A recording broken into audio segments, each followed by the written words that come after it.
انتفاضة شعبية في وجه الميليشيات المسلحة الوافدة إلى مدينة إب.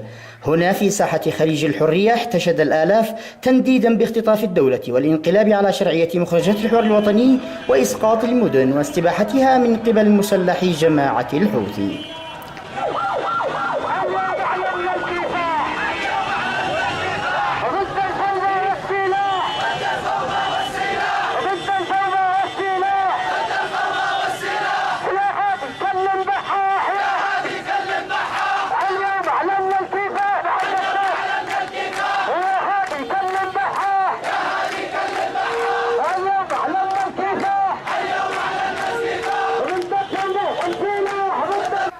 غضب جماهيري يتصاعد هنا في إب، وتتزايد حالة الرفض من قبل أبناء المحافظة للتواجد الحوثي المسلح الذي أوجد فراغ غير مسبوق وعطل مصالح الحياة اليومية للمواطنين.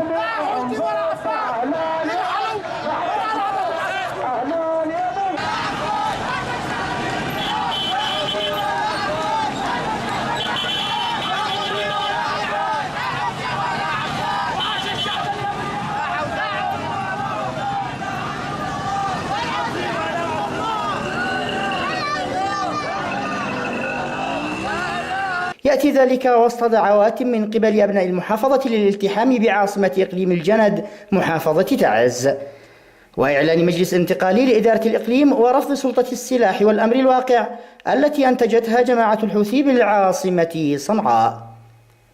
هشام هادي، قناة سهيل، محافظة إب.